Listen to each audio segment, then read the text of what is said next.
Geejjibni sosochii hawaasa dinagdee keessatti bu'aan inni fidu maalinni kan jedhu kana hundi keenyayyuu yaaduun nurra jira jechuudha. Akkuma beekamu yeroon keenya baay'ee ammayyaa'eera, sochiin keenya tiraafikaan ta'eera, geejjibni yeroo baay'ee miilla xiqqaachaa, konkolaattonni immoo baay'achaa deeman yeroo jechuudha. Kun ammayyummaa mul'isa. Gaafa ammayyummaa mul'isu konkolaattonni magaala keenya amma akka baay'atan, baajaajonni magaala keenya keessa jiran amma akka baay'atan hin beektu. Daandiin keenya garuu suma kaleessas beektan isheedhuma dhiphoo sanii jechuudha. Kanaaf daangaa kana keessatti lubbuun osoo sin harkatti hin badiin, qabeenyi uummataa osoo sin harkatti hin manca'in, isinillee rakkoo garaagaraatiif osoo saaxilamin akkamittiin nageenya tiraafikaa kana kabachiisee itti gaafatamummaa bobba'uu qaba karaa jedhuun yaaduu qabdu jechuudha. Kana gaafa jennu warreen miilan deeman tokkoffaa bitaa isaanii eeganii deemuu akka danda'an isinillee hubannoo kennaa deemuun dirqama ta'a jechuudha.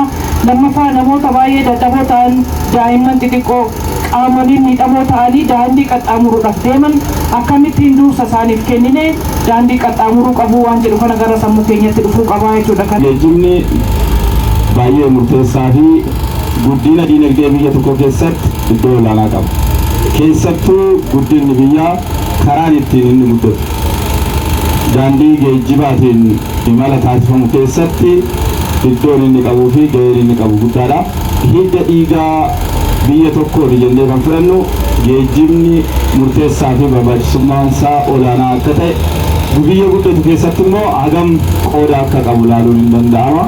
Naannoo magaalaa keenyatti karaan haala keessa jirruu fi guddinni amma saffisaan dhufaa jiru daballii uummataatiin wal qabsiisnee gaafa ilaallu hagam murteessaa fi gaheen inni qabu olaanaa akka ta'e ilaaluun ni danda'ama. Daandiin kaleessaa isumatu jira, garuu immoo uummanni yeroo yeroon dabalaa deema, sochiin diinagdee isaa kana dabalaa deema.